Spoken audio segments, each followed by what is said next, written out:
샬롬, 하나님과 동행하는 새벽기도회 달라스 임마누엘 교회 권성철 목사입니다. 오늘도 하나님과 동행하며 풍성함을 누리시는 저와 여러분 되시길 주님의 이름으로 축복합니다. 오늘 말씀은 에스라 9장 1절에서 6절까지의 말씀입니다. 이일 후에 방백들이 내게 나와 이르되 이스라엘 백성과 제사장들과 레위 사람들이 이 땅 백성에게서 떠나지 아니하고 가나안 사람과 헷 사람들과 브리스 사람들과 여부스 사람들과 암몬 사람들과 모압 사람들과 애굽 사람들과 아모리 사람들의 가증한 일을 행하여 그들의 딸을 맞이하여 아내와 며느리로 삼아 거룩한 자손이 그 지방 사람들과 서로 섞이게 하는데 방백들과 고관들이 이 죄에 더욱 으뜸이 되었다 하는지라. 내가 이 일을 듣고 수곡과 겉옷을 찢고 머리털과 수염을 뜯으며 기가 막혀 앉으니 이 이스라엘의 하나님의 말씀으로 말미암아 떠는 자가 사로잡혔던 이 사람들의 죄 때문에 다 내게로 모여오더라.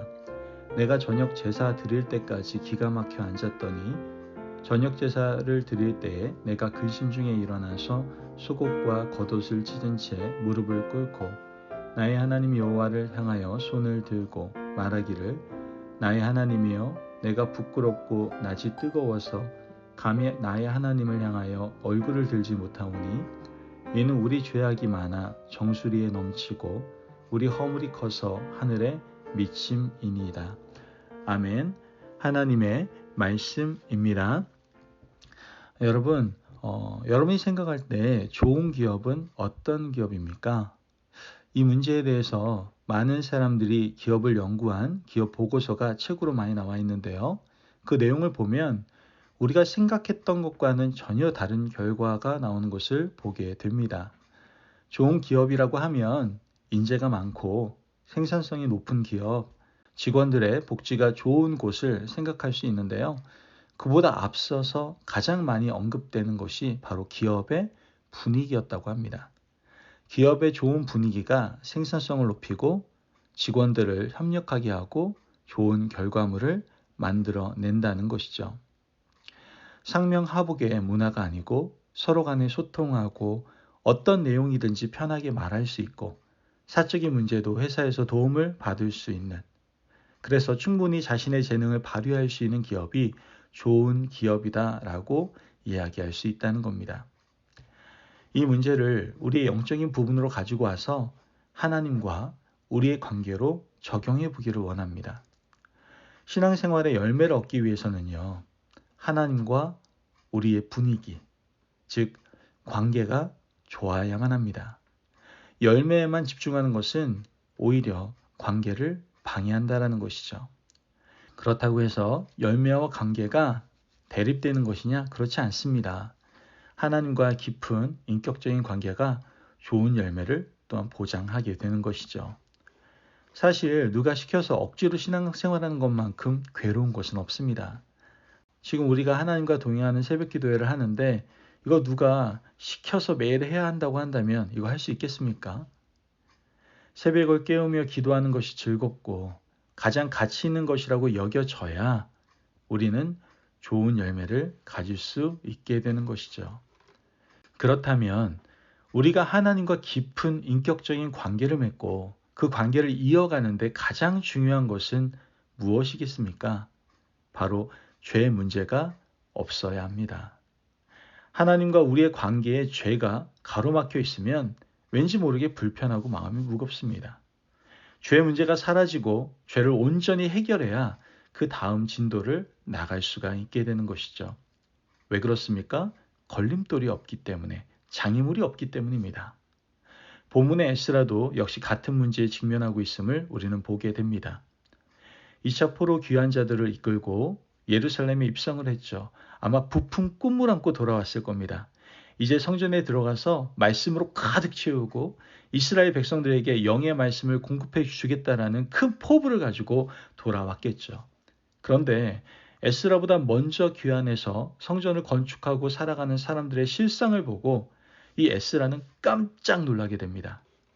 오늘 본문 1절에서 2절 말씀을 보면 2일 후에 방백들이 내게 나와 이르되 이스라엘 백성과 제사장들과 레위 사람들이 이 땅 백성들에게서 떠나지 아니하고 가나안 사람들과 헷 사람들과 브릿 사람들과 여부스 사람들과 암몬 사람들과 모압 사람들과 애굽 사람들과 아모리 사람들의 가증한 일을 행하며 그들의 딸을 맞이하여 아내와 며느리로 삼아 거룩한 자손이 그 지방 사람들과 서로 섞이게 하는데 방백들과 고관들이 이 죄에 더욱 으뜸이 되었다 하는지라. 말씀을 보니까 1차 포로 귀한 자로 온 사람들, 그 중에 지도자급에 있는 사람들, 방백들과 고관들이 이방 결혼하고 아무 문제 없이 버젓이 살고 있다는 것을 지금 말씀하고 있지 않습니까? 이것은 하나님께서 금하신 일이고 율법에도 이렇게 하지 말라고 되어 있는데 하나님을 믿지 않는 사람들과 통혼하고 지도 잘하고 하는 사람들이 이런 일을 행하고도 버젓이 성전 출입을 하고 있다는 그 사실이 에스라는 너무나 깜짝 놀라고 충격적인 일이었다는 것이죠.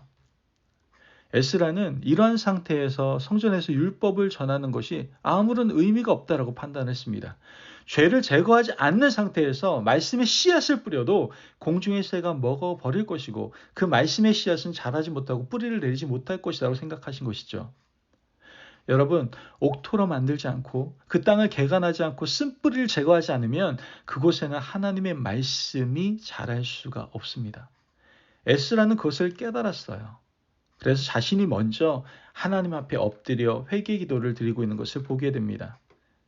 오늘 본문 5절에서 6절 말씀을 보면 저녁 제사를 드릴 때에 내가 근심 중에 일어나서 속옷과 겉옷을 찢은 채 무릎을 꿇고 나의 하나님 여호와를 향하여 손을 들고 말하기를 나의 하나님이여 내가 부끄럽고 낯이 뜨거워서 감히 나의 하나님을 향하여 얼굴을 들지 못하오니 이는 우리 죄악이 많아 정수리에 넘치고 우리 허물이 커서 하늘에 미침이니이다.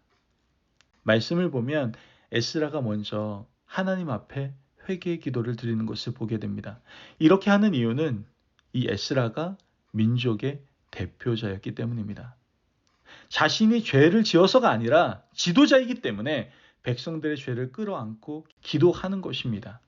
그 옛날 모세가 죄 지은 이스라엘 백성들을 위하여 하나님 앞에 엎드렸던 것처럼 에스라도 아무 잘못이 없지만 하나님께 엎드려 이 백성의 죄를 사해달라고 구하고 있는 것이죠. 여러분, 오늘 우리가 이 말씀을 통해서 마음에 새겨야 될 것이 있습니다. 그것이 무엇입니까? 하나님의 은혜를 받기 전에 먼저 관계를 생각하라는 거예요. 우리는 하나님의 은혜를 많이 사모합니다. 그러나 은혜를 받기 전에 하나님과 올바른 관계를 회복하는 것이 더욱 중요하다는 것이죠. 하나님과 나와의 관계에 돌부리가 가로막혀 있지는 않는지, 쓴뿌리가 있지는 않는지 살펴보고 그것을 뽑아내고 제거해야 그 다음에 씨를 뿌리는 것이 의미가 있다라는 겁니다. 그렇지 않으면 아무리 좋은 씨를 뿌리고 아무리 노력한다고 해도 사탄이 와서 삼켜버리게 되는 것이죠. 여러분, 이제 우리의 삶을 살피고 바르게 하며 하나님 앞에서 은혜를 사모하시기를 바랍니다.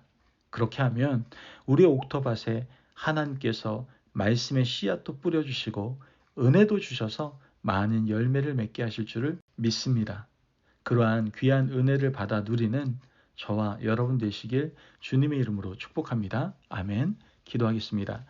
사랑이 많으신 아버지 하나님 감사합니다. 주님의 놀라우신 은혜 가운데 오늘도 귀한 말씀을 통하여 우리에게 은혜 허락하시니 감사합니다. 하나님, 열매 중요합니다. 그러나 열매보다 하나님과의 관계 회복이 훨씬 더 중요함을 깨닫게 됩니다. 하나님과의 관계를 방해하는 모든 죄의 문제를 해결하고 우리가 정결한 삶으로 하나님 앞에 나아가 그 하나님과의 관계를 통하여 아름다운 열매 맺는 삶을 살아가는 저희들 될 수 있도록 축복하여 주옵소서. 감사하며 예수님의 이름으로 기도합니다. 아멘. 오늘도 하나님과 동행하며 풍성함을 누리시는 저와 여러분 되시길 주님의 이름으로 축복합니다. 여러분, 열매보다 성결을 원하시는 하나님 앞에 더욱더 진실함으로 나아가시기를 바랍니다. 그 진실함으로 하나님과의 관계를 맺을 때 하나님께서 우리에게 더할 나위 없는 놀라운 열매들을 우리의 삶 가운데 허락하실 줄 믿습니다. 말씀 안에서 승리하십시오.